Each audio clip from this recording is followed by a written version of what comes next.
Today I'm going to share some key secrets about how to find the underlying causes of your IBS symptoms, so stay tuned. If you're a returning viewer, welcome back. And if you're new here, welcome. My name's Amanda Malachewski. I'm a certified functional nutrition health coach and a digestive and allergy detective. And I'm also the host of the online program, The Calm Digestion Method. For weekly videos on how to find your personal diet and supplement plan for IBS and SIBO, please consider subscribing and make sure to hit that bell to be notified when I post a new video every week.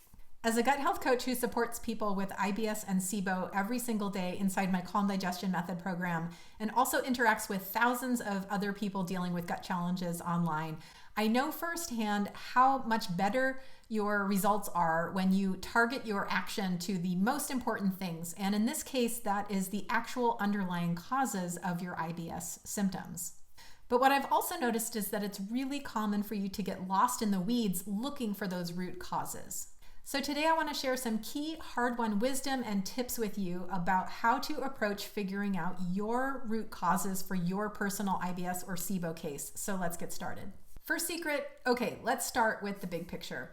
Most people that I meet are trying really hard to research as best they can to find out what they need to be doing, how they need to be doing it, what might help them feel better. And I love that the internet makes this available to people, because certainly 10 years ago when I was first sick with IBS symptoms, a lot of what's available to you now was just not there, and it was really difficult to find and come by. That being said, many of you are also being misled by the advice that you're reading, or are just getting horribly overwhelmed with all of the options, the choices, the conflicting information, and everything. So the first secret to finding your IBS causes is that you need to get smart and strategic about how you consume that information and what you do with it.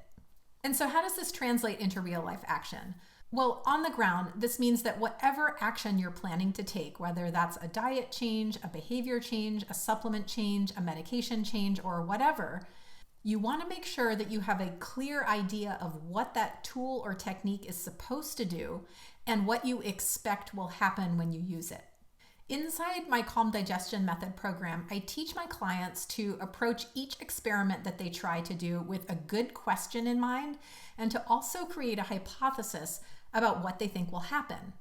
And most importantly, I ask them to choose options that they think are going to address what they suspect are the underlying mechanisms of their symptoms. So for example, if you think that your symptoms are related to food, you're going to do food-related experiments by changing out foods.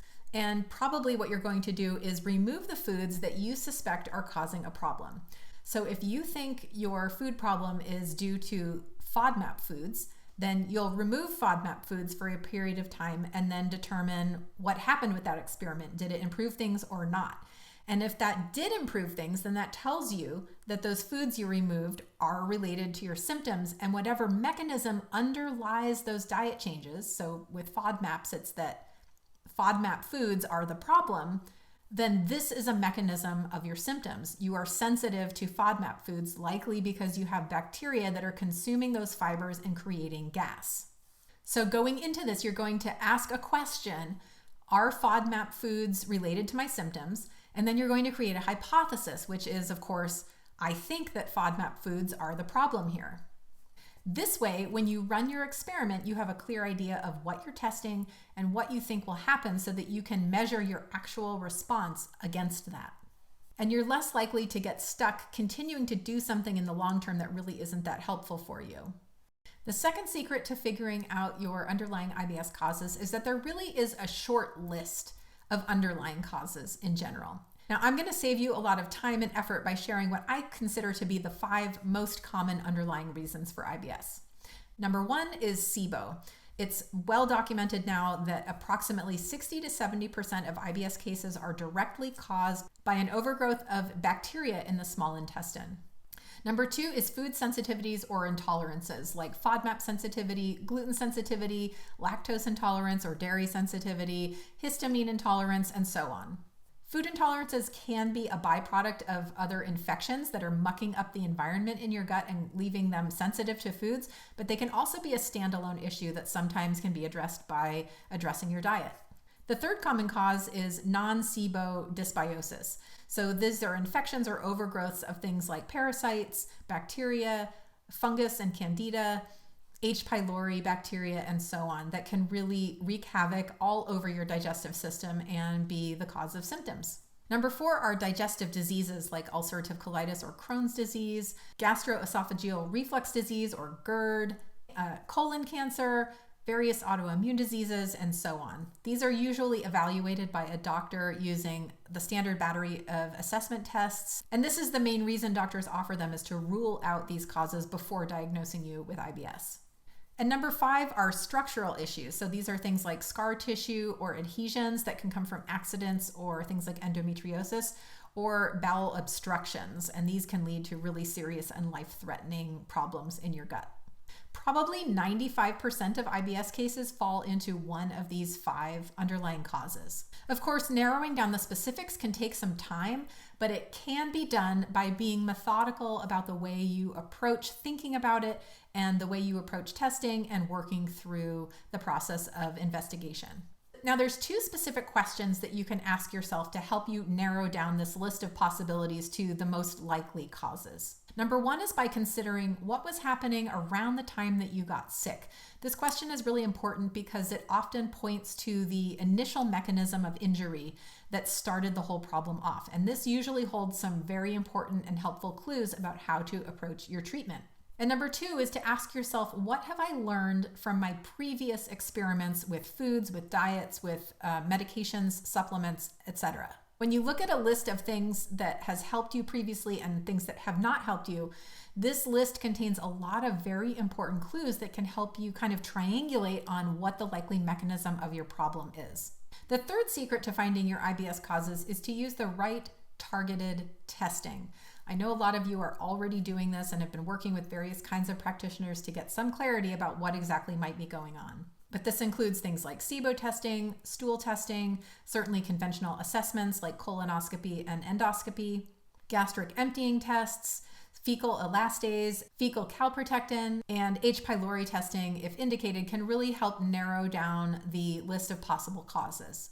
Unfortunately, sometimes some of you will have to be advocating with your practitioners, whether those are doctors or naturopaths or whoever, to get some of these tests. I know some of you have trouble getting SIBO testing, for example, and stool testing. One tip that I want to offer you for getting the most out of your doctor visits and encouraging your doctor to order the tests that you feel are important is to be really honest with the doctor about the symptoms that you're having and the impact that they're having on your life. Last week, I met with a person who really couldn't eat solid food. Every time they ate solid food, they would vomit. And I asked if they had mentioned this to their doctor, and they said they hadn't. They'd mostly been talking to their doctor about bloating. So it's important to be accurate and clear with your doctor about exactly what symptoms you're experiencing and the impact that those are really having on your daily life, to help them start thinking a little more outside the box. And usually this allows them to have enough cover to bill your insurance for some tests that may not be as common. The 4th secret is to keep working at it and not give up. Answers to this problem don't often come overnight, and this isn't a failure on your part. It's just a function of the fact that our bodies are complex organisms and that experimenting with treatments just takes time. We have to try something new and give it a little bit of time to see if it's actually going to work or not before deciding what to do next. The people who do find their root causes continue to act methodically and carefully. They organize the data about the experiments that they've completed, whether those are medications or diets or whatever. And they're thoughtful about what each new piece of information means, and they use that to help them take the next steps. And just to plant a little seed of hope for you, I want to tell you that oftentimes the clues that you need to take your next steps are often already there inside of the experiments that you've already done. Just they need to be maybe looked at a little bit differently. The key is not to give up, but to be thoughtful and strategic with your action and really make the most of the experiments that you are completing and figure out what you need to learn from each of them, rather than randomly grabbing at other possibilities and seeing what sticks. So I'm curious to know which of these secrets has most inspired you to get working on your situation to find your underlying causes. Leave me a comment about it below this video.